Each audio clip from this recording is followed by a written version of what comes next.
Salut à toutes, salut à tous, bienvenue dans le supplément de Tech Café enregistré durant la semaine du 3 juillet 2023. Le contrat est toujours le même, c'est que si vous voulez le contenu essentiel de l'actualité des nouvelles technologies, il faut écouter l'épisode précédent dans le flux du podcast Tech Café. Et là, on se réserve la possibilité d'aller plus loin dans d'autres news, peut-être moins incontournables, mais qui nécessitent quand même d'être partagées pour qui voudrait savoir le maximum de choses sur ce qui se passe ou mieux comprendre comment fonctionne la tech. Je suis Guillaume Vendée, podcasteur technophile enthousiaste, et j'ai l'immense plaisir et bonheur de retrouver Guillaume Poggiaspala qui a pris le temps de préparer, là aussi, un conducteur pour cet épisode supplément. Salut Guillaume, comment vas-tu ? Mais écoute, ça va, on va supplémenter de non essentiels, mais de délectables, tout parfait, ça va faire un titre parfait. Je me galère parfois à trouver des titres d'épisodes pour les suppléments. Et comment tu dis, non essentiel, mais délectable, c'est ça ? Je vais le noter parce que c'est un bon titre. Délectable. Je l'ai noté, et donc du coup, maintenant que j'ai noté le titre de l'épisode, on peut rappeler aux auditeurs les incontournables et les essentiels, mais je vais aller très très vite sur le sujet. Il suffit, pour être un excellent auditeur et un très bon élève, d'aller évaluer le podcast sur Apple Podcast, sur Podcast Addict, comme vous le faites quand vous sortez d'un excellent restaurant. Et puis, je vous invite évidemment à déposer des commentaires sur techcafé.fr dans les articles qui accompagnent la parution des épisodes. Mais aussi et surtout, si vous trouvez que Tech Café joue un rôle important dans votre vie, qu'elle soit pro, perso, c'est-à-dire en termes d'apport d'infos tech ou même de divertissement, que vous passez un bon moment et que le format du podcast rentre bien dans vos contraintes du quotidien, comme ne peuvent pas le faire, par exemple, les vidéos, je vous invite à aller sur patreon.com/techcafé où vous aurez toutes les infos pour nous soutenir financièrement.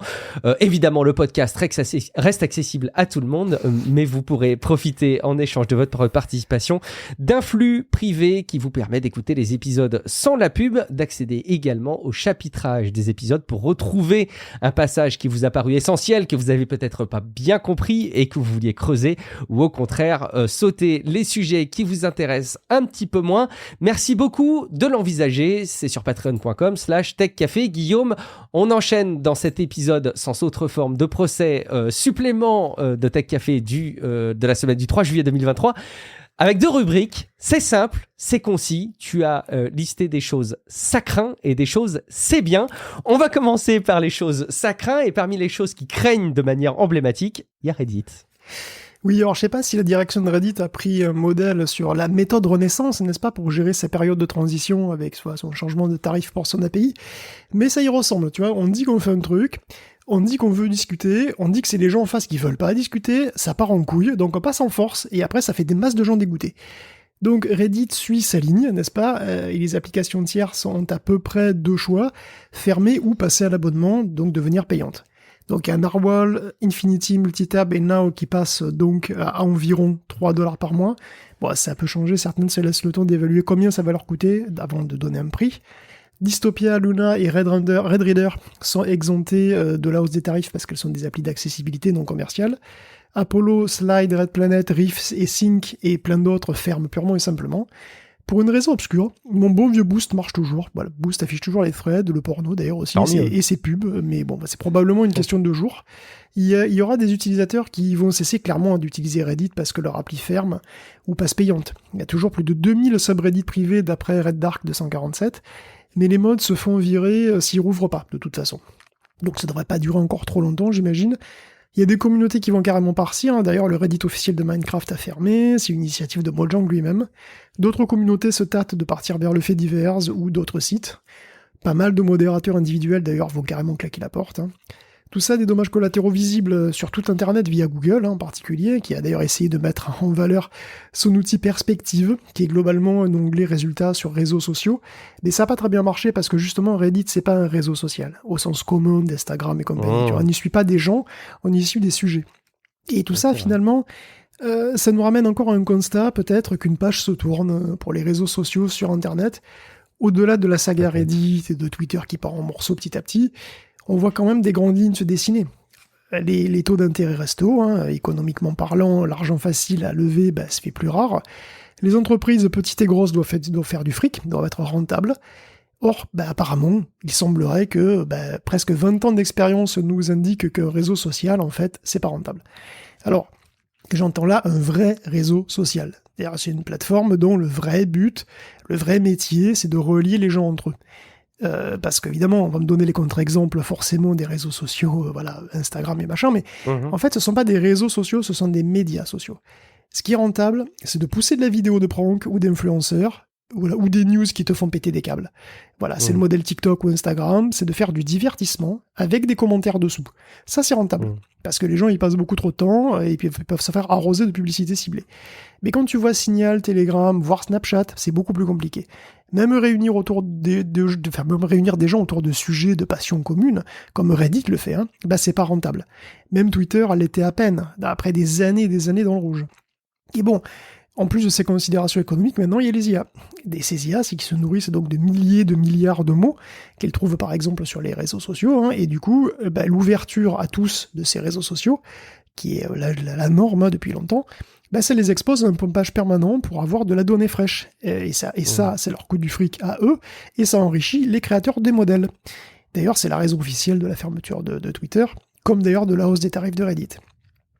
Mais bon, si les réseaux sociaux se ferment, du coup, s'ils doivent pousser des souscriptions, des abonnements, et ou devenir des médias de divertissement, est-ce qu'on n'est pas en train de voir muter le concept même de réseau social ?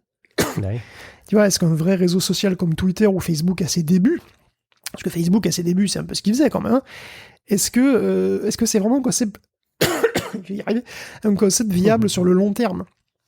Est-ce que le réseau social qui veut connecter tout le monde tout le temps sur une même place de village virtuel, comme on entend souvent, est-ce que c'est juste pas une super idée ? Ou alors est-ce que ça va réussir à se réinventer ? Tu vois ? Est-ce que c'est peut-être même mieux comme ça finalement ? Mais c'est peut-être même mieux que ça disparaisse.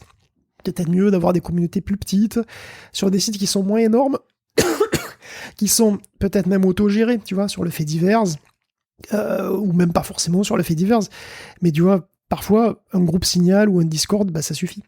Ouais. Moi, je crois vraiment de plus en plus, mais au principe, mais je sais pas si ça va fonctionner.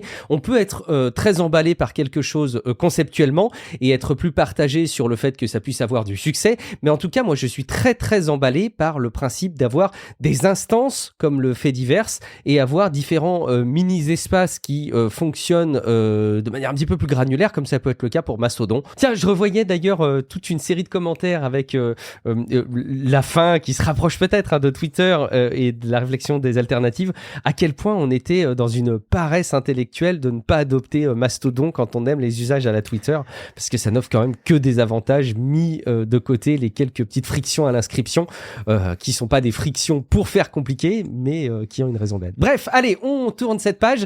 Guillaume, autre chose pour lequel il faudra qu'on tourne peut-être la page bientôt, ce sont les gifs. Je sais pas, je comprends plus rien, voilà.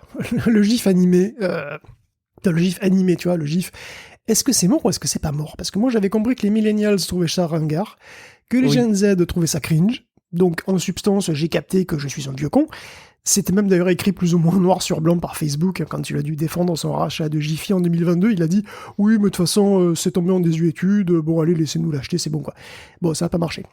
Mais bon, par ailleurs, la fermeture prochaine de Jiffy Cat semble confirmer quand même que ça tombe un peu en désuétude. Alors Jiffy Cat, vous vous en souvenez peut-être, si vous avez été cool au début des années 2010, je suppose, c'est un hébergeur / créateur de gifs animés qui utilise, d'ailleurs, c'est cocasse, le WebM. Parce qu'en fait, les gifs animés qu'on voit s'agiter quand même peuvent parfois, même d'ailleurs souvent, ne pas être des gifs. Parce que le WebM, c'est un norme donc de vidéo qui est plus moderne, qui est aussi plus léger, qui compresse mieux les vidéos et les animations, qui permet en fait de faire beaucoup plus facilement de distribuer des petites animations comme on en voit sur le GIF animé. Et donc, avec la purge Imgur et la mort de Jiffy Cat, donc ça va être le 1er septembre, ça montre qu'Internet aussi, comme moi, est sujet à une obsolescence rapide et brutale, puisque plein de mèmes vont subitement devenir des messages d'erreur un petit peu partout. Alors vous me direz, Osef, si de toute façon c'est pour les boomers, les gifs animés, on s'en fout. Eh ben non, parce que figurez-vous que PixArt vient de lancer un générateur de gifs animés. Des gifs dont les frames sont créés par des IA. Donc en gros, c'est comme un Midjourney, mais qui crée les frames d'IA, qui donnent des résultats qui sont absolument nuls, mais qui sont délires. Voilà, c'est fait, et c'est fait pour. Tu marques n'importe quoi, et 30 secondes plus tard, t'as une vidéo qui le représente n'importe comment. Mais comme le disait si bien l'anthropologue et philosophe Rémi Gaillard, c'est en faisant n'importe quoi qu'on devient n'importe qui. Et donc, oui, c'est vrai. Ça... peut-être que la fonction de Pixar, qui semble faire un carton, va peut-être sauver le GIF animé. Voilà, peut-être que le GIF va être sauvé par l'IA générative. Si on peut créer un GIF animé à la volée personnalisable pour répondre à un message, tu vois, à la volée comme ça, est-ce que c'est moins cringe? A priori, c'est pas gagné, mais bon. Donc c'est marrant, peut-être, on va savoir pourquoi pas. Guillaume, on avait parlé, j'ai du mal à situer ça dans la temporalité, mais évidemment la décision de la Cour suprême aux États-Unis relative à l'avortement, ça devient compliqué cette soirée entre mon rhume et voilà le temps qui passe. On va y arriver, Guillaume, on va faire cet épisode jusqu'au bout avec le sourire et professionnalisme. Donc on avait relayé il y a de ça quelques temps la décision de la Cour suprême qui concernait l'accès à l'avortement aux États-Unis et tu as du nouveau. Je me demandais combien de temps ça faisait. C'était il y a 1 an, en fait, c'est ça? C'est ça, ouais. C'est exactement ça. Je sais pas si, je sais pas si vous avez écouté ce qu'on a dit sur la surveillance de masse des Américains via la récolte et la revente massive des données personnelles. Donc on avait parlé la semaine dernière. Mais il y a un côté aussi tragique, qui est apparu avec la décision de la Cour suprême d'abroger donc Roe versus Wade. Il est désormais illégal donc sur une moitié du territoire à peu près, et donc d'avorter évidemment, ou même de rechercher des pilules avortives, tout ça. Et donc, toutes les données dont on parlait la semaine dernière peuvent être utilisées directement contre les femmes en cas de poursuite pénale. Et donc, même si on ne fait que les soupçonner en fait de chercher à avoir recours à des interruptions de grossesse, on peut aller fouiller dans les données et on peut les incriminer comme ça. Il y a des chats Facebook entre une mère et sa fille qui ont été utilisés dans un procès, de même que des SMS entre copines, pareil. Il y a des données des pharmacies, des cliniques, des sites web, tout est utilisé. Tout peut être utilisé, si tu veux. Il y a aussi le geofencing, qui est une possibilité d'avoir accès à l'identité de toute personne présente, donc dans un périmètre donné, à un instant donné, et qui agit comme un véritable filet, et qui peut facilement être détourné. Tu sais, c'est très facile, hein. Tu demandes des données autour d'une boutique qui est près d'une clinique, à une certaine date, et hop, dedans, voilà, t'as tranquille. Et ça va très très loin en fait, on croira même rêver d'ailleurs, le Texas offre une prime de $10 000 pour dénoncer des femmes qui cherchent à avorter. Et je dis, moi la servante écarlate, elle est vraiment pas loin quoi. À tel point que Ron Wyden, donc qui est sénateur, démocrate, quelle surprise, de l'Oregon, a qualifié la situation de crise de la vie privée débouchant sur une surveillance des utérus. Au niveau fédéral, il y a un groupe donc autour de Wyden qui essaie d'introduire une loi qui s'appelle My Body, My Data, qui vise à minimiser au maximum la quantité de données relatives à la sexualité et à la santé qu'il est possible de collecter si on n'est pas un organisme purement médical. Alors les apps, les moteurs de recherche bien sûr, les téléphones eux-mêmes bien sûr, entre autres, donc seraient interdits de collecter quoi que ce soit. Alors ça serait un minimum, mais même ce minimum ne sera pas atteint, parce que cette loi passera sans doute pas. La Chambre des représentants est en majorité républicaine, et il y a une loi analogue d'ailleurs qui a été retoquée l'an dernier. Donc, c'est mort. En fait, au niveau fédéral, c'est assez dramatique et maigre consolation. Ça pousse pas mal d'États à renforcer la protection des données personnelles, mais évidemment comprendre les États bleus. Voilà, la Californie, New York, Washington, le Massachusetts, etc. Et évidemment, ça fait que creuser le fossé finalement entre les bleus et les rouges. Et la guerre culturelle américaine est loin de s'apaiser, loin de là. Pendant ce temps, les grosses boîtes tech, évidemment, elles sont pas très enchantées de se retrouver au milieu d'un débat qui est ultra politisé, dont Google en particulier a très mal joué d'ailleurs, parce que très tôt, je pense qu'on avait même parlé, ils ont très tôt annoncé qu'ils allaient cesser d'enregistrer les visites dans les cliniques et dans les endroits similaires. Or, encore aujourd'hui, Google continue de le faire, et on ne sait pas pourquoi ils n'ont pas tenu parole. Et d'ailleurs, ils continuent aussi de stocker les recherches sur avortement ou pilules avortives qu'on peut faire aussi dans Google Search, par exemple, ou dans Maps. Et c'est toujours pareil, depuis 18 mois, pourquoi est-ce que ça n'a pas changé? On ne sait pas. Évidemment, tout le monde leur tombe dessus, et c'est assez compréhensible. Bien sûr, toutes les grosses boîtes stockent absolument tout ce que vous faites, c'est bon pour la pub. Dans certains cas, c'est un véritable danger, et ça illustre de manière assez glaçante quand même l'expression « capitalisme de surveillance ». Guillaume, on enchaîne toujours dans cette rubrique « Ça craint » avec une faille Zero Days. Oui, c'est le mois dernier en fait, 122 organisations, dont Siemens Electric, Schneider Electric, le département de l'éducation de New York, ont été hackés par Clop. Clop, un groupe russe qui a exploité une vulnérabilité dans le logiciel MoveIt, qui fait dans le transfert de fichiers sécurisés. Alors cette fois, pas trop sécurisé parce qu'il y a un gros bug qui a permis l'exploitation d'une faille SQL. Particulièrement facile d'ailleurs, cette faille, et puis bon, les pirates s'en sont donnés à cœur joie. Microsoft s'en est rendu compte début juin, mais l'ampleur de l'exploitation n'a cessé de grossir depuis. Donc à l'époque, déjà, il y avait Zelis, British Airways, la BBC, et même une province canadienne qui avait été victime. Et depuis, en plus de ceux qu'on a déjà cités, il y a même eu le département de l'énergie américaine, il y a eu les États du Missouri et de l'Illinois.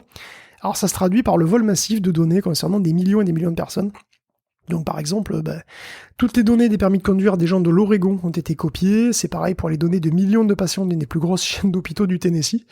Donc la faille a été rapidement corrigée, mais malheureusement le correctif met beaucoup de temps à se propager, et il est encore activement exploité. Donc il y a les données d'au moins 15 millions de personnes qui ont fuité, c'est sans doute bien plus, c'est probablement pas fini, ça montre à quel point il faut mettre à jour et être conscient de ces trucs, mettre à jour, dans le doute, mettez à jour.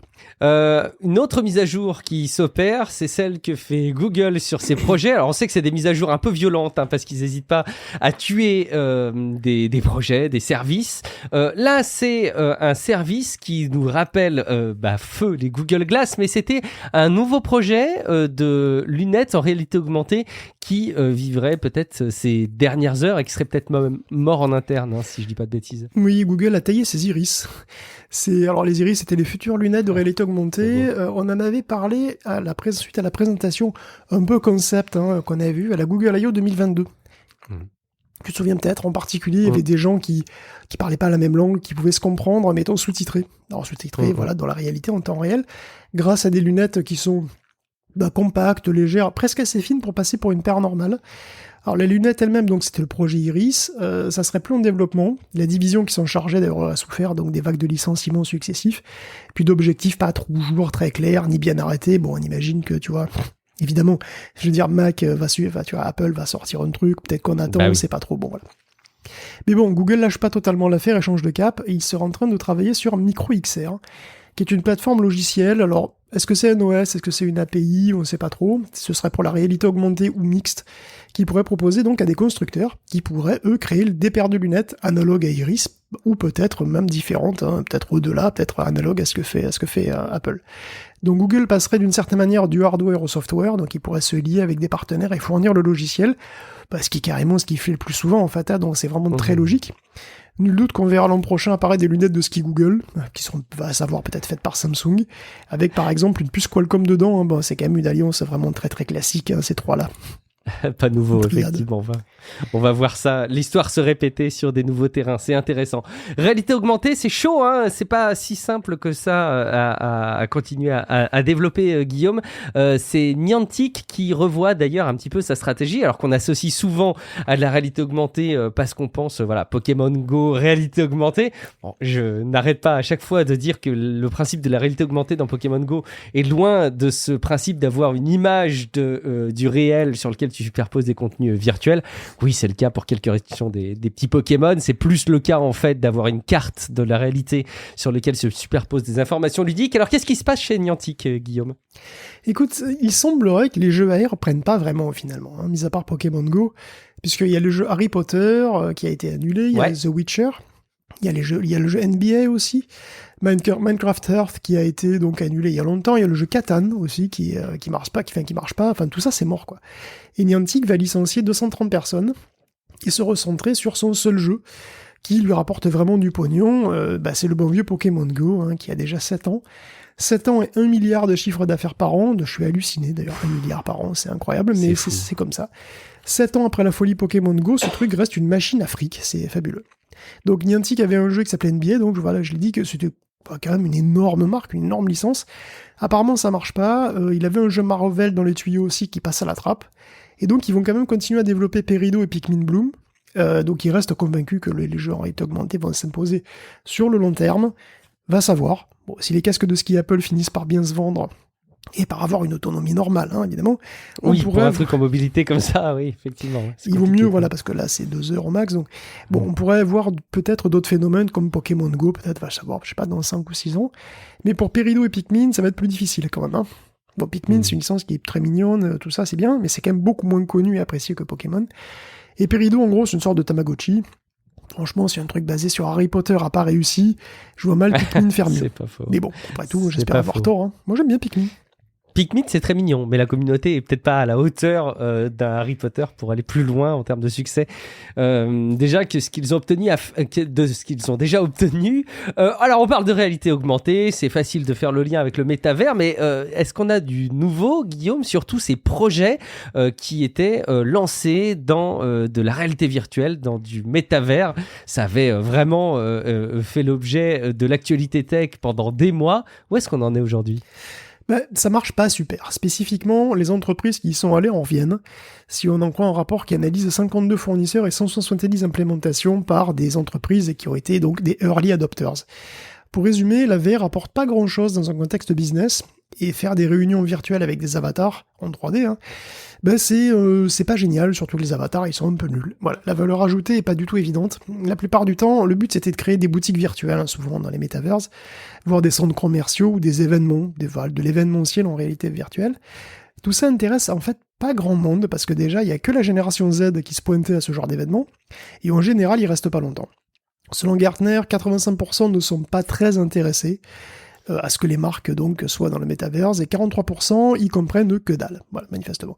Évidemment, la fin de la pandémie aide pas, parce que bon, quand tu peux vraiment pas sortir, que t'as pas le choix, des fashion shows virtuels avec des graphismes PlayStation 2, à la limite, tu vois. Mais bon, si tu peux sortir, là, évidemment, tu sors, quoi. Et bien sûr, les casques en plus, c'est quand même assez cher, c'est pas forcément confortable à porter 5 heures d'affilée. Quant aux avatars, pour le moment, ils ont pas un niveau de détail assez suffisant, quoi, c'est pas ouf. En gros, les meetings en VR, c'est cher et c'est complexe à implémenter, pour une plus-value qui est pas évidente à déterminer. Donc en attendant que la VR s'améliore significativement et se propage et devienne beaucoup plus démocratisée, c'est plutôt la réalité augmentée qui, pour l'instant, semble susciter l'intérêt des entreprises. Donc, ils y voient évidemment quelque chose de plus immédiat. Et donc, ils sont plus à fond là-dessus, apparemment. Très bien, on espère que ça va continuer à être dynamique, c'est cool. Du nouveau, Guillaume, sans transition, sur les téléphones pliants, dans la famille des trucs qui ont buzzé pendant un moment et dont on aimerait bien avoir un petit peu d'actualisation fraîche. Guillaume, où est-ce qu'on en est sur les sorties des smartphones pliants? Le Pixel Fold est sorti, et il est très très mal parti, le Google Pixel Fold. Alors parce que Ars Technica, ils l'ont testé. Bon, ok, très bien. Et en fait, l'exemplaire de test est tombé en panne, littéralement dans les mains du testeur, quoi, dans les mains du journaliste qui l'a gardé 4 jours. Donc c'est le temps qu'il a fallu à l'écran, en particulier, pour tomber en panne. Il semblerait que les écrans flexibles des Fold soient très mal protégés sur les bords. Donc le moindre truc qui passe sous l'écran peut ouvrir la voie à de gros dommages, très rapidement. Et déjà sur Reddit, il y a des témoignages qui affluent, donc certains remarquent déjà des petites griffures à des endroits stratégiques. Il y a déjà d'autres qui ont carrément renvoyé leur Fold en garantie, pour la même raison que le journaliste d'Ars Technica. Donc les Pixel Fold ont l'air quand même fragiles dans l'ensemble. Alors c'est vrai que globalement les téléphones pliants sont un peu plus fragiles d'ailleurs de base. Même les Z Fold, qui sont sujets aussi à des décollements des protections comme ça aussi sur les bords. Il est déconseillé de les exposer à trop de sable, de poussière, etc. Ça s'améliore, ça reste de belles machines qui sont un peu plus délicates quand même que le téléphone moyen. Est-ce que le futur OnePlus sera plus durable? Va savoir. Il y a OnLeaks qui a fait fuiter des rendus du futur téléphone pliant de la marque, qui s'appellera apparemment le V Fold, et il semble vraiment très très plat, vraiment assez fin déjà. Il se déplie complètement à plat, il a l'air vraiment, vraiment sexy. Bon, il devrait faire 7 pouces 8 en écran interne et 6 pouces 3 en écran externe, donc il a un très grand écran externe en plus. À l'intérieur, il devrait être équipé globalement comme le OnePlus 11 avec un Snapdragon 8 Gen 2. Il a l'air fort joli, mais bon, après ce sont des rendus 3D, donc on ne s'enflamme pas. Oui, entre ce qui est présenté en rendu 3D et ce qu'on a entre les mains, parfois il y a un monde. On termine, Guillaume, avec des infos dans le domaine de l'intelligence artificielle. Oui, c'est un sujet clivant chez les artistes et les journalistes en particulier, on comprend bien pourquoi. Et parmi ceux qui sont le plus contre, je dirais, que moi j'ai remarqué, il y a Kotaku. Donc ils sont quasi systématiquement très négatifs pour toute news sur les IA génératives. Peut-être même un poil trop, mais bon, je peux comprendre, et surtout, je compatis avec eux parce que leur pire cauchemar est en train de se produire, parce que Kotaku fait partie de G-O Media. Alors G/O Media, comme Gizmodo, ou Quartz. Donc G-O Media, comme d'autres, veut commencer donc de modestes tests d'articles écrits par une IA. Alors inutile de te dire que les journalistes de Gizmodo et Kotaku, ils sont vent debout. Et là, vous l'avez pas vu venir, c'est le moment de l'expression désuète de Tech Café. Parce que ça vient d'où vent debout? Vent debout, vent debout, vent debout. Est-ce que ça pourrait être lié à la mer, les marins qui affrontent le vent et qui restent debout sans... Non? Eh ben, c'est à moitié ça. T'as à moitié raison. Alors c'est vrai qu'on écrit tous vent debout, et d'ailleurs ça s'écrit, enfin moi je le vois partout écrit vent debout en 2 mots, hein, debout quoi. Vent mais en debout, fait, ouais. c'est pas du tout ça, ça vient d'une expression effectivement de marine, mais en 3 mots. Vent debout. Donc du bout, le bout. C'est-à-dire qu'on a le vent au bout, c'est-à-dire au bout du bateau. Donc avoir vent debout, c'est avoir le vent à la proue du bateau. C'est-à-dire avoir le vent dans la gueule en fait. Le vent qui t'empêche d'avancer. Donc naviguer vent debout, c'est donc être super têtu, déterminé, puisque tu navigues contre le vent. Ah, j'adore. Ok. Bon, refermons cette parenthèse qui sort vraiment de nulle part, et précisons que Géo veut commencer d'où leur expérimentation avec seulement des articles qui contiennent principalement des tableaux, des chiffres, des données, etc. Donc les tentatives de Red Ventures, dont Red Ventures, on avait parlé, hein, c'était les proprios de CNET et de Menself. Bon, c'était pas super brillant. Les articles étaient assez longs d'ailleurs, mais ils étaient aussi assez nombreux, mais ils étaient perclus d'erreurs. Des articles peu intéressants de base, mais en plus vraiment pas fiables. Donc Géo est plus prudent. Mais bon, les mêmes causes amènent souvent les mêmes effets, hein, et la boîte va pas bien en fait. On se souvient des licenciements chez CNET et Menself. Chez Géo, ça va pas super mieux. Il y a beaucoup de réduction de masse salariale. Par licenciement ou même par démission d'ailleurs, hein, parce que le leadership apparemment est calamiteux. Donc depuis des années, les journalistes font ce qu'ils peuvent pour surnager, avec des moyens qui baissent sans cesse et les charges de travail qui restent stables dans le meilleur des cas. Donc l'annonce des tests y arrive quelques jours seulement après le licenciement d'une douzaine de personnes d'ailleurs, dont certaines étaient syndiquées. Et le syndicat, qui représente d'ailleurs Géo et The Onion, ils sont pas contents du tout. Et donc tout le staff de Gizmodo et Kotaku est complètement outré. Et bon, voilà. Alors, ce qui est bien... Pour l'instant, évidemment, c'est pas ce qui va se passer, mais de toute façon, ce qui est clair, c'est que c'est des journalistes qui sont très visibles et qui sont très militants. Donc, de toute façon, on saura très vite à quel point l'IA chez Géo empiétera sur un vrai travail journalistique, parce que ça va gueuler, et donc on va pouvoir le savoir. Ça gueulera de l'interne. Très bien, merci. Alors, je l'ai dit en introduction de cet épisode, Guillaume nous a classé ses news en Sacrin, c'est bien. Il est temps de clôturer Sacrin et d'enchaîner sur c'est bien, mais on reste dans le domaine de l'intelligence artificielle. Guillaume, tu voudrais nous raconter une belle histoire de l'open source? Mais oui, depuis peut-être 2 semaines au moins, il y a un truc qui fait énormément de bruit dans la communauté open source, qui est principalement intéressé par les modèles de langage, donc avec les Llama et compagnie, c'est Superhot. Donc Superhot, c'est super chaud, et c'est effectivement super chaud, ça s'appelle Superhot, et c'est une technique relativement simple, qui permet de multiplier par 4, ou plus d'ailleurs, la mémoire des transformers, et en particulier des modèles de langage. En particulier des modèles Llama d'ailleurs. Alors, j'en ai parlé plein de fois, les modèles de langage, ils n'ont pas une très grosse mémoire. Donc elle est fixe, elle fait quelques milliers de mots, en particulier celle du Llama par exemple, c'est 2048 tokens, donc concrètement c'est encore moins de mots, puisqu'un token c'est souvent une partie de mots. Et donc c'est pas beaucoup, il y a d'autres modèles qui en ont plus, c'est le cas des MPT par exemple, de Mosaic ML, et est-ce qu'il serait pas possible de modifier les Llamas pour leur donner plus de jugeote? Donc c'est la question que s'est posée un mec qui s'appelle Kaikoden Dev.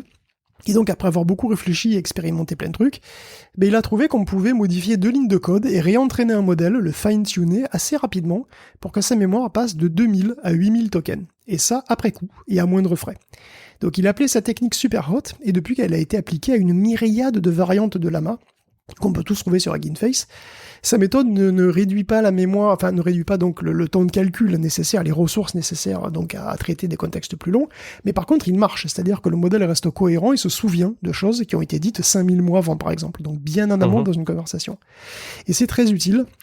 Alors évidemment, pour faire de longues conversations, pour manipuler ou pour résumer des textes qui sont très longs par exemple, ou des gros articles ou même des parties de livres.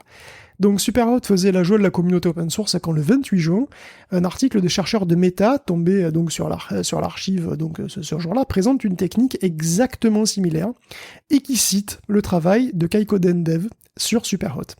Et en quelque sorte donc la communauté open source a mené cette recherche en parallèle et a trouvé la technique avant même que Meta ne la publie. Et donc c'est marrant parce que ça montre aussi que définitivement Meta n'a pas vraiment de fossé finalement, comme on le disait, autre que la puissance de calcul évidemment, ce qui est déjà pas mal. Alors, puisqu'on est là et puisqu'on est dans le supplément, on peut essayer de parler un peu plus en détail de comment ça marche, éventuellement, cette technique-là, et ça nous permettra de faire un approfondissement aussi sur les transformers, Donc si vous avez écouté les dossiers, j'y parle de comment fonctionnent les transformers, qui sont donc un modèle de réseau de neurones et qui sont utilisés un petit peu partout, et en particulier par ChatGPT. Et donc une des forces du transformer, c'est que c'est une architecture parallèle en fait. Donc j'ai parlé du contexte. Donc ce contexte, en fait, c'est cette fenêtre donc de 2048 mots, 2048 tokens pour être plus précis, qui constitue la mémoire du modèle. Et bien à chaque fois que GPT pond un mot, il calcule ce mot-là en fonction de tous les mots qui précèdent, et il le fait en parallèle. Donc par exemple, si je prends la phrase, ben, c'est le mois de juillet, virgule, je suis content, virgule, je suis bientôt en, bon, le mot qui suit, qui est très probablement congé ou vacances, est calculé en considérant simultanément et indépendamment tous les mots. Juillet, content, les deux mots jeu, etc. Voilà, bientôt, tout. Ce qui amène évidemment la question suivante. Comment on tient compte de l'ordre des mots? Parce que c'est un peu important quand même, l'ordre des mots, tu vois, en français, et dans plein de langues. Bon. Alors, l'idée est toute bête, c'est qu'on va les numéroter, les mots.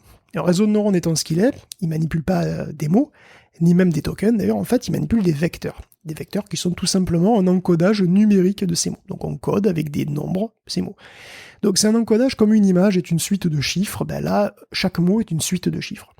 Alors l'idée, c'est d'enrichir l'encodage numérique des mots, cet encodage avec des chiffres, avec un numéro pour noter leur ordre. Alors, donc, je suis souvent passé très très vite sur cet encodage numéroté parce que c'était pas le propos, si tu veux, des trucs, mais là on a l'occasion d'approfondir un petit peu comment on numérote en fait, comment on fait, en vrai. Parce que pour numéroter, on peut faire comme on veut, en fait.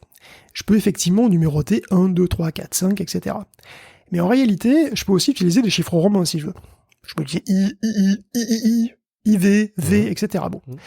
Parce qu'en fait, une numérotation, c'est conventionnel. C'est une convention. On se met d'accord sur une manière de différencier les nombres, et puis après, voilà, c'est tout. Bon. Donc, comment on va faire concrètement? Bon, j'ai dit tout à l'heure que les mots étaient encodés comme des vecteurs. Un vecteur, c'est une suite de nombres, c'est vrai, une suite de nombres, voilà, c'est une colonne de nombres, ou une ligne si vous préférez, bon, on s'en fout, c'est une colonne de nombres, mais pas seulement. Cette suite de nombres, on peut la voir comme un objet mathématique qui a des propriétés géométriques. Et ça, c'est très très commode.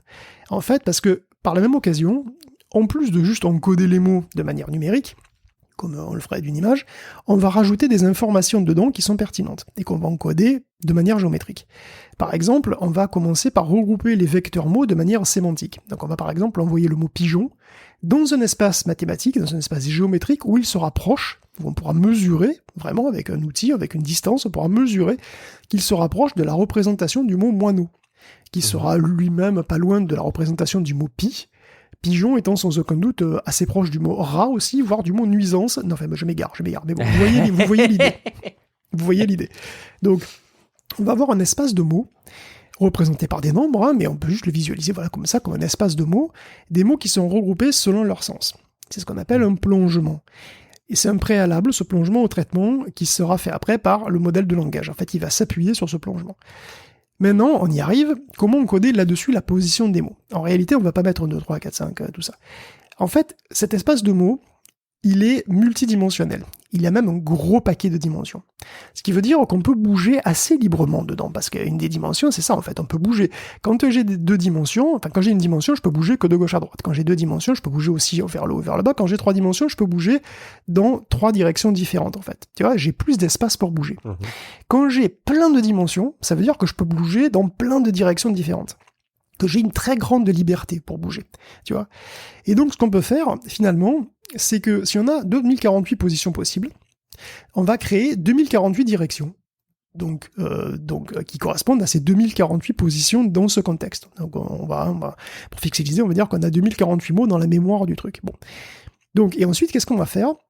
On va prendre les mots donc, qui sont dans ce contexte et on va les bouger légèrement dans les 2048 directions qu'on a choisies. Donc c'est pareil, on se met d'accord, on dit, on prend 2048 directions, et dans ces 2048 directions, on dit, ben voilà, ça c'est la première, ça c'est la deuxième, etc., etc.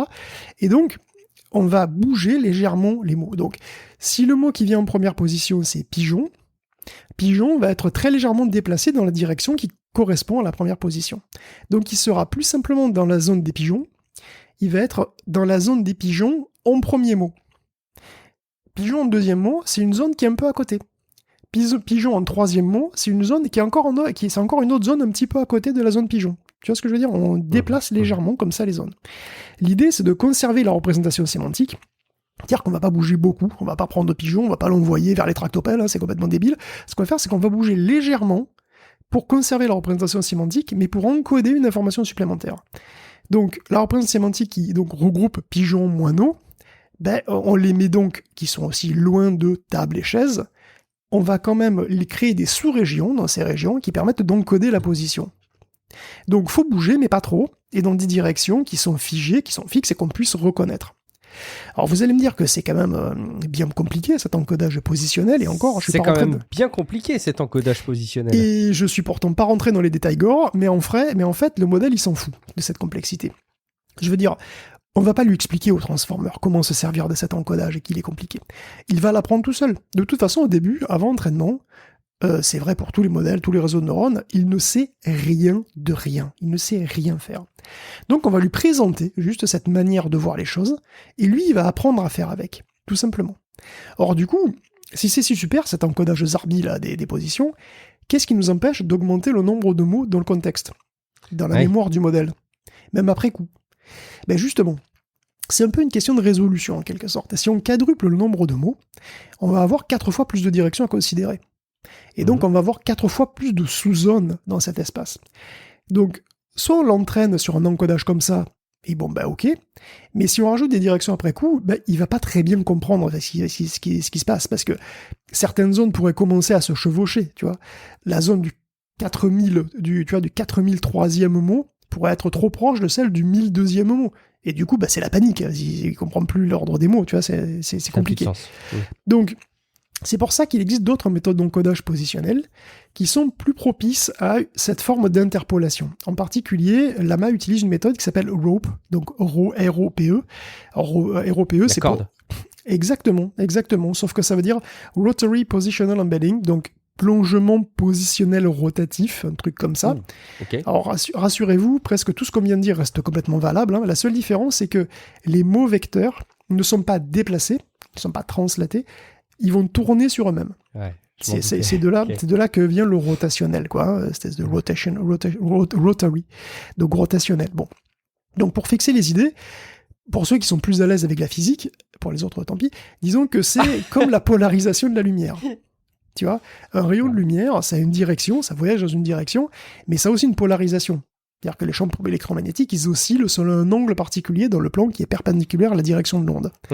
Alors j'espère que vous voyez, c'est quand vous allez au cinéma 3D, c'est ça que ça exploite. C'est-à-dire qu'en gros, la lumière, elle est polarisée de 2 manières différentes, dans 2 directions différentes. La lumière qui vient de l'écran est polarisée dans 2 directions différentes, une pour chaque œil.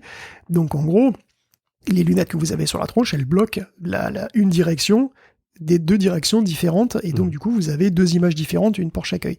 Et en fait, la lumière, elle vient bien vers votre tronche. La lumière qui vient du film, elle vient bien dans votre tête. Mais elle est polarisée, donc il y a une oscillation comme ça qui est dans l'autre plan, et donc elle s'est polarisée dans 2 directions différentes qui sont donc perpendiculaires à la direction qui va vers vos yeux. Bon. Donc tout simplement, si j'ose dire, on va encoder la position comme un pas de rotation en fait.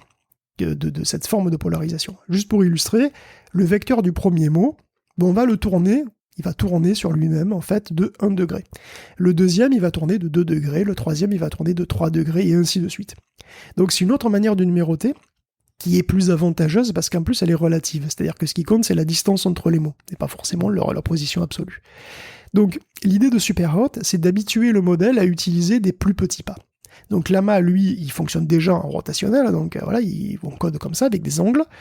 Mais ce qu'on va faire, c'est qu'on va le surentraîner à comprendre aussi des plus petits pas. Donc l'habituer par exemple à utiliser des demi-degrés, disons. Donc si tu l'habitues à utiliser des demi-degrés, ça permet de doubler le nombre de numéros qu'on va réussir à encoder, puisqu'étant pas 2 fois plus petit. Ouais. S'il arrive à comprendre des quarts de degré, on passe effectivement une mémoire qui est 4 fois plus grosse, on passe de 2000 à 8000 mots.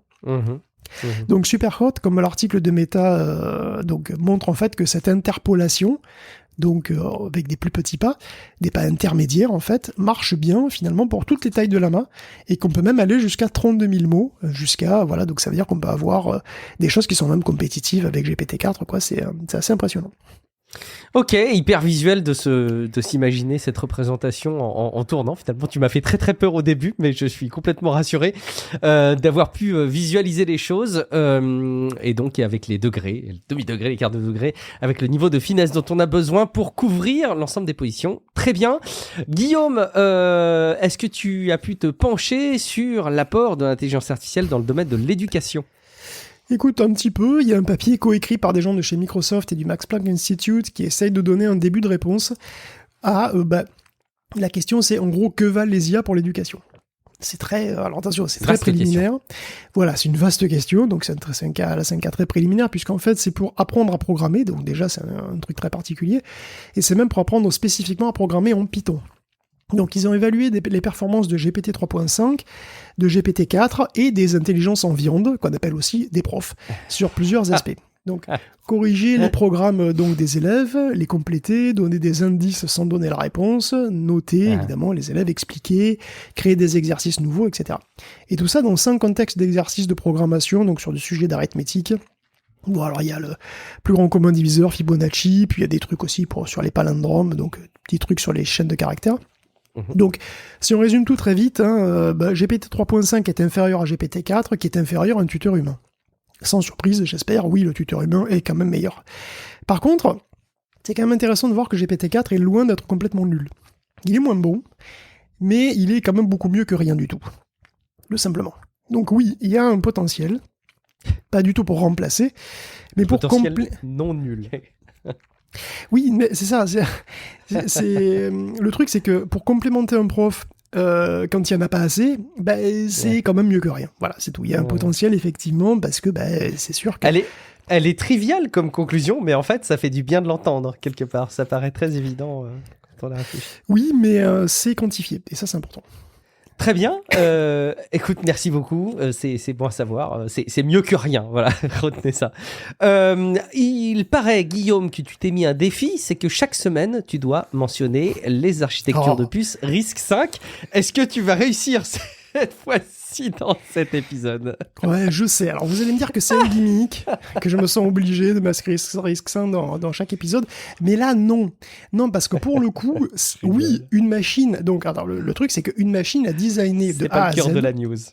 Un CPU entier est fonctionnel, pratiquement transistor par transistor. Mais c'est ça la news, c'est que la machine a réussi à designer un CPU. Il se trouve que c'est un CPU RISC-V. Qu'est-ce que tu veux que je te dise? La machine a du goût. Qu'est-ce que tu veux que je te dise? Je veux dire, non, mais c'est parce qu'ils ont choisi de lui faire un RISC-V parce que c'est ouvert et que donc ils n'ont pas d'emmerde. Mais parce qu'après ils l'ont fabriqué en plus. Donc voilà, mais à la limite que ce soit du RISC-V, on s'en fout. Alors, le truc, c'est que c'est une équipe chinoise qui a réalisé un truc que je pensais vraiment pas possible. C'est-à-dire laisser un algorithme créer un processeur à partir de rien, uniquement en connaissant les entrées et les sorties. Ouais, c'est dingue.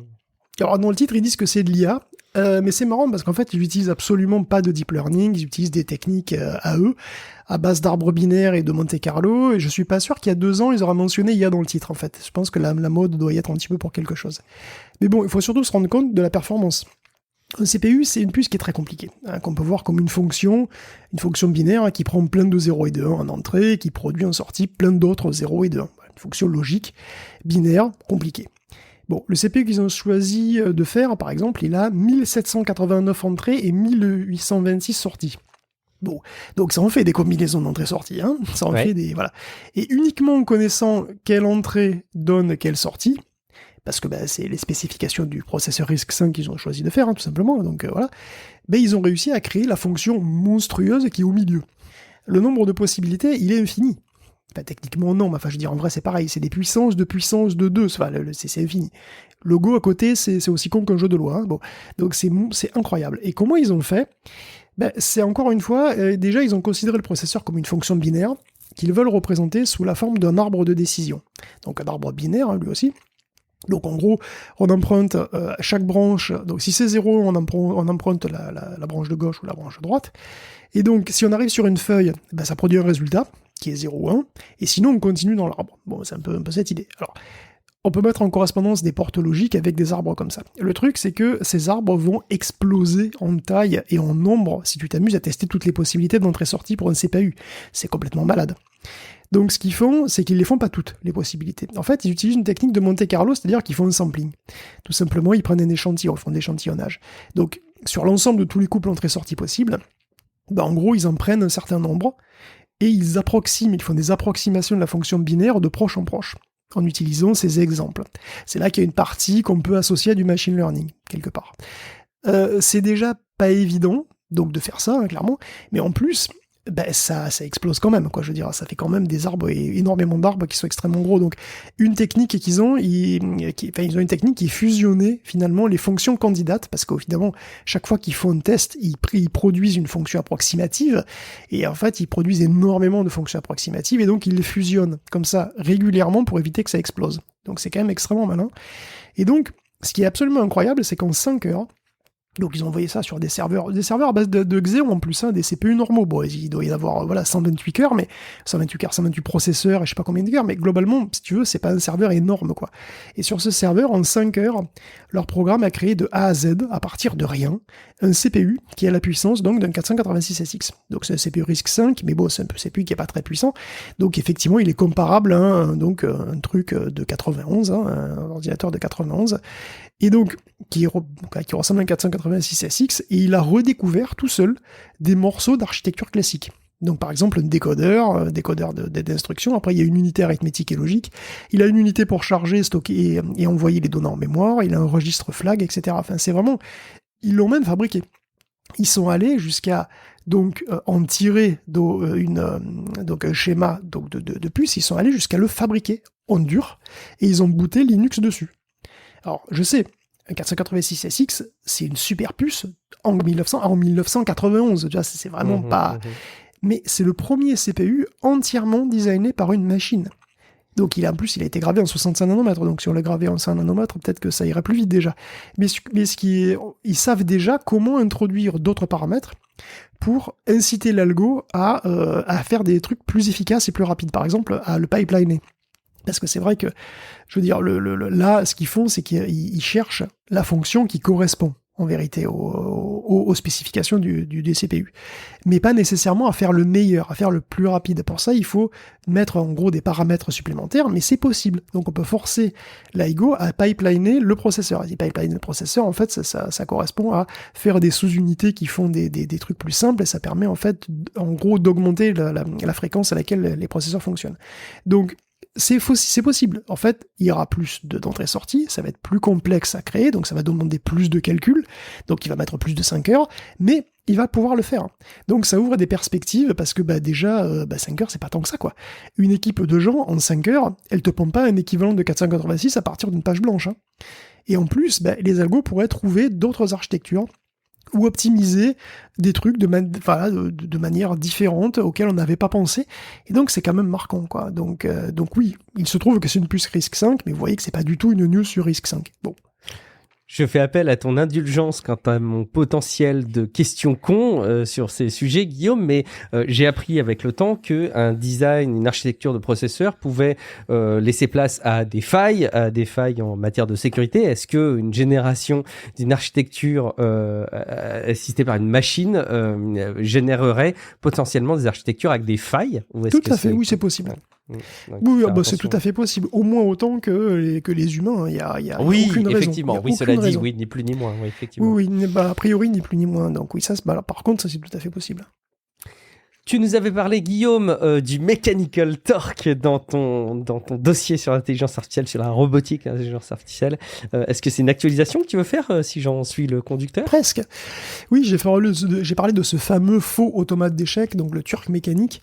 Oui. Une belle arnaque qui a fait sensation au 18e et qui était censée être la première machine à jouer aux échecs, alors qu'en fait, il y avait juste un gonze dedans qui manipulait une marionnette.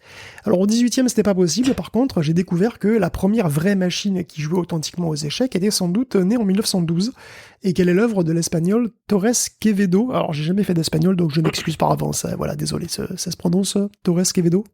Je pense, oui. Ok. Torres Quevedo, donc, qui est un ingénieur extrêmement talentueux, qui a fait plein de trucs.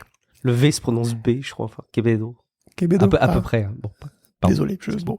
Enfin, Torres, on va l'appeler Torres. Donc, il a fait plein de trucs avant cette machine d'échecs. Il a fait en particulier un funiculaire spectaculaire au-dessus de la rivière Niagara, par exemple, ou un système de contrôle à la distance, une radiocommande vraiment, qui rappelle celle de Tesla d'ailleurs, puisqu'il a réussi à radiocommander un bateau dans l'estuaire de Bilbao. Donc, il est très connu en Espagne, il a même un musée à Madrid, et il est beaucoup moins ailleurs. C'est dommage. Car il a fait en particulier cette machine d'échecs qui fonctionne, elle, vraiment. Alors, elle est limitée, c'est vrai, mais il l'a fait parce que, je cite, il voulait créer une machine qui pense.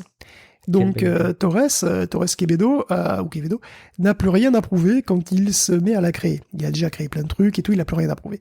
Mais il veut aller plus loin. Il veut faire une machine qui reproduit une tâche complexe qu'on associe facilement à une pensée complexe. Donc sa machine est électromécanique et elle ne bouge que 3 pièces. Et donc elle reproduit une sorte de fin de partie. Il y a 2 rois, donc la machine a le roi blanc et une tour, et l'humain a le roi noir. La position de départ est fixe. Donc il y a 63 mouvements de limite. Bon après de toute façon il déclare que t'as perdu, mais c'est suffisant d'ailleurs. Voilà, donc ça marche pas mal et ça fait sensation dès 1912.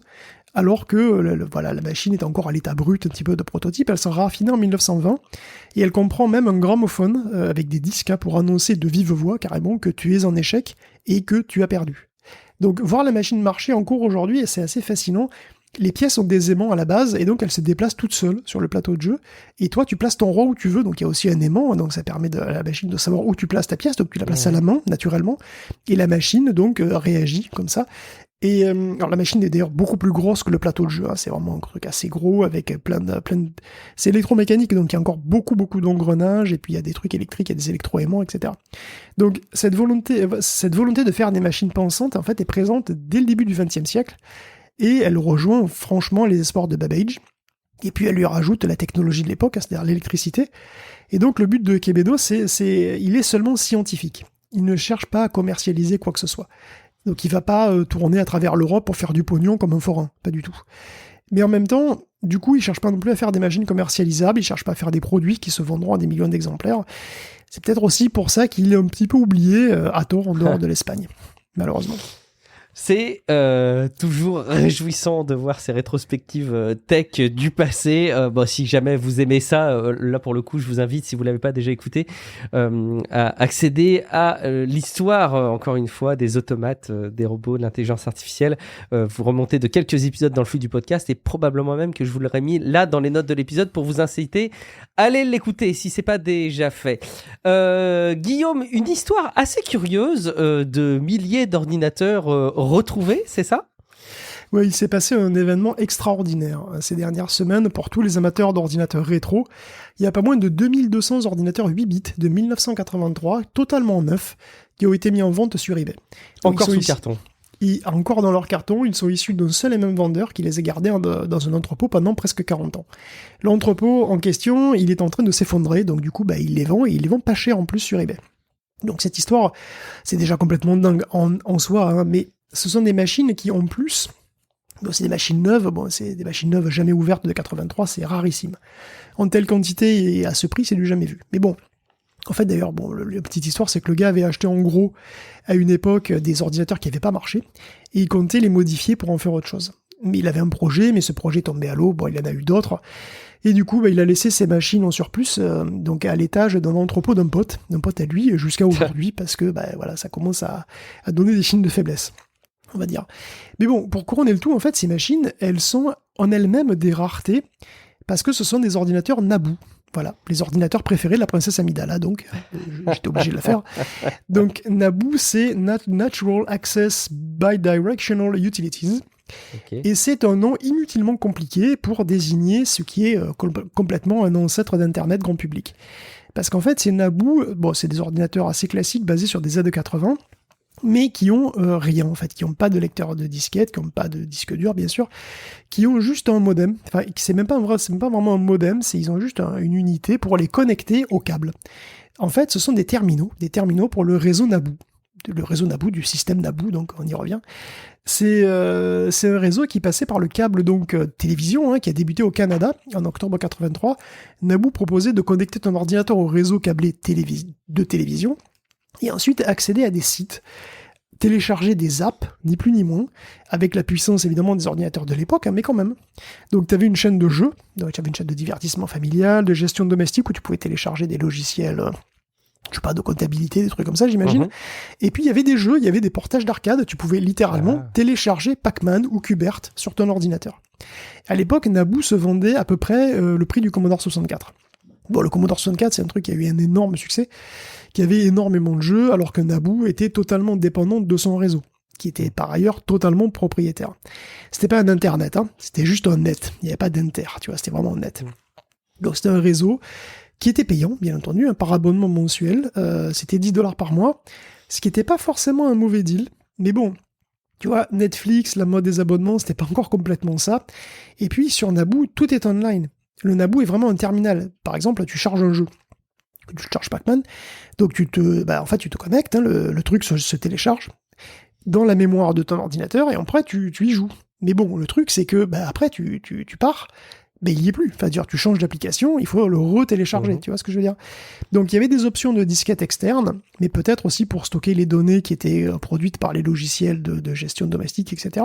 Mais bon, à la base, c'est une sorte de machine en streaming, en fait, bien avant l'heure, hein, tu vois. Tu devais être connecté en permanence et tu obtenais tout du réseau.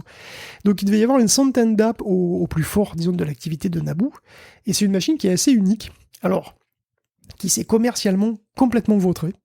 Après, comment veux-tu qu'une machine où on ne puisse pas pirater des disquettes puisse survivre? Bah enfin, c'est pas possible. Oui, sur ces 64, ça y allait, je veux dire, sur ces 64, voilà, tu faisais des copies sur cassette, sur disquette, tout ce que tu voulais, bon voilà. Et ça, sur Naboo, tu pouvais pas. Donc c'est une machine qui est décédée dans les années 80, mais elle revit en ce moment même. Le protocole Naboo a été donc rétro-engineeré, je sais pas comment on dit ça, mais ce qui est assez intéressant, c'est que du coup, en fait, avec quelques manipulations et des petits adaptateurs, tu peux connecter ton Naboo flambant neuf, donc que tu as acheté sur eBay, à Internet, à une plateforme qui émule un serveur Naboo, puisqu'il y existe désormais un émulateur de réseau Naboo. Donc le réseau Naboo a été ressuscité. Donc je n'allais pas trouvé à vendre sur eBay des Naboo, donc ils ont dû tous partir, je sais pas. Ou alors ils sont pas dispo en Europe, ça j'en sais rien. Bien sûr. J'ai cherché, bien entendu. Mais tu peux faire un tour de la planète Naboo, si tu veux, sur YouTube. Et franchement, ça peut suffire déjà, c'est assez marrant. Ouais, ça suffira effectivement, peut-être pour explorer ce monde merveilleux. Merci Guillaume. Un petit mot sur un trésor qui se cache probablement dans votre tiroir. Et oui, le consortium GSMA a proclamé mardi que 5 milliards de téléphones mobiles sont actuellement inutilisés. J'ai l'impression que ça des tiroirs depuis des années, ça. De bureaux du monde entier. Alors, donc ça veut dire, c'est 5 milliards de téléphones sont dans les placards, tiroirs, etc. Que les gens gardent parce qu'ils les ont oubliés, ou au cas où. Tu sais, au cas où, on peut garder beaucoup de choses, j'en sais quelque chose. Et bon, le truc, c'est que c'est bien beau tout ça, mais c'est quand même dommage, parce que si tu fais la totalité des métaux que représentent ces 5 milliards de téléphones, ça représente 50 000 tonnes de cuivre, 500 tonnes d'argent et 100 tonnes d'or. Et en plus, il y a même du cobalt dedans, et il y a assez de cobalt pour construire les batteries de 10 millions de voitures électriques. Donc le GSMA, il trouve ça dommage quand même. Donc il va organiser il va essayer d'organiser, donc là pour l'instant il y a un projet, si tu veux, qui donc organisera la reprise de téléphones portables massive, et évidemment il faut aussi encourager la récupération des téléphones mobiles pour l'avenir, parce qu'évidemment tout ça, ça continue, je veux dire, chaque jour il y a un téléphone qui rentre dans un tiroir et qui en ressort plus jamais. Donc essayer donc de recycler 100% des appareils, donc soit en les recyclant, soit en les collectant, etc. Bon. Et aussi, le nombre d'appareils donc usagés, donc récupérés, devrait monter à 20% d'ici 2030. Bon, c'est pas très, comment dire, c'est bien et c'est pas bien. D'un côté, c'est très bien, évidemment, que la GSMA se préoccupe de ça. De l'autre côté, les signataires qui déjà ont signé le projet sont pas forcément... Alors, il y a Orange, il y a Proximus, il y a Globe Telecom, Go Malta, Iliad, etc., Télé2, Telefonica, donc il y a des gens qu'on connaît si tu veux, mais il n'y a pas, par exemple, il n'y a pas d'opérateur chinois, pas d'opérateur américain, donc ça veut dire que c'est quand même un peu limité déjà au niveau des opérateurs, en plus ça représente que 20% du nombre d'appareils, donc c'est un premier pas, mais enfin il va encore rester des milliers de tonnes de métaux exploitables dans les tiroirs pendant encore un bon moment, quoi. C'est vrai que je commence à avoir des vieux smartphones, moi, dans tes tiroirs. J'aimerais bien les envoyer à recycler. Même pas forcément pour avoir des contreparties, mais juste pour me dire que je l'ai fait. Je sais pas s'il y a des bons services là-dessus. Je sais pas si t'en connais, toi, ou si les auditeurs pourront nous en suggérer, mais c'est peut-être... Moi, je sais pas, je serais toi, j'irais directement chez Free ou chez SFR, j'imagine. Peut-être, ouais, t'as raison. Les opérateurs, effectivement. De leur demander, peut-être, c'est vrai, je sais pas. Effectivement. On regardera. Si J'avoue que moi, je revends systématiquement mes appareils. Bah oui. Énormément. Bah oui, donc du coup, j'ai très peu. Enfin, en fait, je crois que j'ai même pas de téléphone. J'ai pas mes vieux téléphones. Je les ai plus depuis très longtemps. Ah oui. Bon, j'en ai pas des tonnes, hein, mais en général, je les use quand même jusqu'à la moelle au sein du foyer et voilà. Bon, écoute, recommandez-nous des outils, des services plutôt, si vous en connaissez. On termine, Guillaume, avec des FPGA AMD, du nouveau, avec peut-être un peu d'émulation, c'est ça? Mais oui, dans l'émulation, c'est comme partout, il y a le softcore et le hardcore, tu vois. Moi, je suis un bébé cadom, j'émule en software. Mais bon, il y a la vitesse supérieure, il y a l'émulation des adultes, c'est le FPGA. Donc les FPGA, c'est des puces reprogrammables, en fait. Enfin, même reconfigurables, on pourrait dire.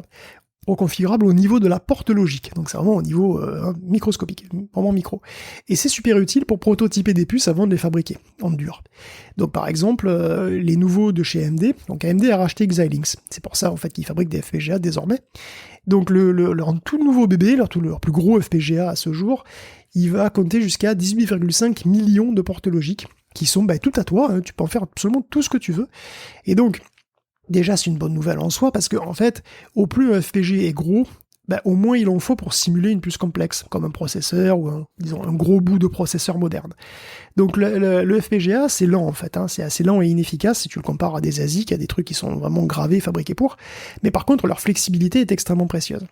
Donc avec ces nouvelles puces, le comportement d'un processeur à 1 milliard de portes, qui est énorme, 1 milliard de portes comme c'est vraiment beaucoup, peut être simulé avec seulement 24 FPGA. À une vitesse de 50 MHz. Je sais, c'est ridicule, mais c'est suffisant en fait, parce que ce qu'on fait quand on simule un processeur, c'est qu'on veut tester son design, on veut tester qu'il fonctionne bien, qu'il fait pas d'erreur, qu'il plante pas, etc., etc. Donc pour le tester en profondeur, ça suffit qu'il tourne à 50 MHz, au lieu de 3 Go, on en a rien à foutre. Donc c'est vraiment intéressant, et en fait, évidemment, ça forcément, quand on parle de FPGA et d'émulation comme ça me fait penser aussi aux jeux vidéo, bien entendu, parce que oui, les FPGA sont aussi utilisés pour émuler des vieilles machines. Et c'est le principe de Myster. Alors, je sais pas si vous connaissez Myster. Pas du tout. Effectivement, c'est de l'émulation hardcore, en fait, puisqu'on n'utilise pas un logiciel donc, sur lequel on fait tourner des ROM. On utilise des FPGA qu'on reconfigure comme les machines d'origine à la porte logique près. Formidable. Donc, c'est une sorte de simulation hardware. Donc il y a tout un monde autour de ces mystères et de ces cores. Donc en fait, on peut reconfigurer un mystère. Un mystère, en fait, c'est un pack FPGA. Donc avec évidemment des entrées pour les manettes, évidemment une sortie VGA, etc. Donc pour pouvoir être utilisable, on va dire. Mais au cœur de tout ça, il y a un FPGA que tu reconfigures et qui devient littéralement un Amiga 500, une Mega Drive ou une NES ou une machine d'arcade. Chaque core permet de reconfigurer le FPGA pour devenir, littéralement, à la porte logique près, une Mega Drive. Donc si vous chargez Pac-Man, un core de Pac-Man, vous ne chargez pas la ROM de Pac-Man. Vous chargez la machine entière Pac-Man, qui est reconfigurée dans toutes ces portes flottantes du mystère. Et en plus, tu peux évidemment connecter ça donc en VGA, en HDMI, bon, ça dépend. Et tu peux utiliser des images de ROM et de disquettes. Donc c'est vraiment, on va dire, le pas d'après dans l'émulation. Ça devient vite cher. Par contre, hein. Donc si on veut c'est moins accessible pour le grand public, effectivement. L'émulation logicielle a encore de beaux jours devant elle, je pense. Voilà, c'est nettement, voilà, je pense que ça, le prix minimum, même en occasion d'un mystère, ça doit être 300 balles. Donc ça commence déjà à essayer, voilà, pour une machine qui peut émuler, on va dire, jusqu'aux 16 bits. Un mystère classique, ça peut aller globalement jusqu'au 486 à peu près. Donc ça peut émuler un PC sur lequel tu peux faire démarrer Windows 95, il n'y a pas de problème. Mais pas vraiment au-delà. Donc la dernière puce AMD, t'imagines les horizons que ça ouvre, ce qu'on pourrait émuler, parce qu'il y a 18 millions de portes logiques. Or, Animotion Engine de la PlayStation 2, ça compte 13 millions de transistors. Donc environ 4 fois moins de portes logiques globalement. Donc ça veut dire qu'une PS2 pourrait passer probablement sur un nouveau FPGA. Donc on pourrait peut-être émuler de manière matérielle une PlayStation 2 avec les derniers FPGA, dernier cri. Bon après, vu le prix, surtout de ces derniers FPGA, et vu le prix d'une PlayStation 2 qui coûte absolument que dalle, c'est peut-être pas pertinent. Ouais. Mais disons que ça ouvre des possibilités, et puis voilà, c'est assez marrant comme domaine. Il y a un enjeu aussi de préservation quelque part matérielle de l'histoire aussi des machines comme ça, j'imagine quelque part. Bon, c'est pas une préservation à part entière, mais en tout cas, si tu arrives à reconstituer logiquement le matériel. Oui. Enfin, je pense que si. Je pense que si tu peux interfacer, par exemple, si tu peux trouver à interfacer un magnétophone et que tu as un corps de TRS-80, à mon avis, ça doit marcher. C'est vraiment ça émule au cycle près. Les machines, et pas au transistor près, mais à la porte logique près, quoi. Formidable, merci Guillaume, c'est quelque part presque poétique je trouve de remonter comme ça dans le temps avec de la reconstruction de matériel. Merci beaucoup pour cette revue de l'Actu Tech qui est décidément diablement complète avec l'épisode hebdomadaire et cet épisode supplément. J'ai senti que peut-être c'est la fin de la saison, peut-être c'est mon rhume, peut-être c'est la fatigue, peut-être un mélange de tout ça, mais je suis content Guillaume qu'on ait pu boucler nos enregistrements de cette semaine. On espère en tout cas vous qui nous écoutez et que vous avez pris plaisir et que vous avez eu le sentiment d'être informés, n'hésitez pas à aller creuser les liens dans les notes de l'épisode.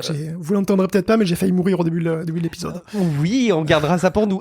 Est-ce que on pourrait presque garder le segment, tu vois, et le promettre dans un avenir lointain, dans 20 ans, peut-être, si t'as qu'avec. Non, je le supprime, t'inquiète. Effectivement, mais en tout cas, même moi, je me sens peut-être un peu fatigué. Je pense qu'il y a aussi la fin de la saison. On est début juillet. C'est malgré tout un petit rythme à tenir, malgré tout, et c'est un très grand plaisir. Donc, en tout cas, si jamais vous avez apprécié cet épisode de Tech Café, on compte sur vous pour aller laisser une petite note sur les apps de podcast, sur Spotify, sur Apple Podcast, sur Podcast Addict principalement. Mais vous pouvez également déposer votre petit commentaire sur techcafé.fr et nous rejoindre sur Discord, techcafé.fr/Discord. Et bien entendu, la cerise sur le gâteau de l'accompagnement et du soutien, c'est d'aller sur patreon.com/techcafé et d'envisager une participation financière si vous en avez bien entendu les possibilités. Merci beaucoup pour votre fidélité. Et en plus, vous avez un cadeau énorme en cette fin d'épisode supplément. À vous qui l'avez écouté en entier, c'est de savoir enfin où vous pouvez retrouver Guillaume Poggiaspala. Guillaume, où est-ce qu'on peut te retrouver ? Mais non, mais je vais être occupé parce que là, tu sais que ces trucs sur Naboo et Mister, ça m'a donné envie de fouiller dans mes tiroirs. Parce qu'il existe des trucs pour simuler des signaux modems, effectivement, parce que j'ai vu dans une vidéo Naboo que le mec connectait son Naboo, donc son ordinateur 8 bits, là, à Internet. Et en fait, j'ai appris qu'il existe des serveurs Phantasy Star Online pour Dreamcast encore en activité. Donc il y a des façons de connecter ta Dreamcast à Internet via un adaptateur. Donc je vais regarder ça juste comme ça, tu sais, les adaptateurs dial-up pour aller sur Internet. Si je m'ennuie pendant les vacances, je pense que je vais regarder ça.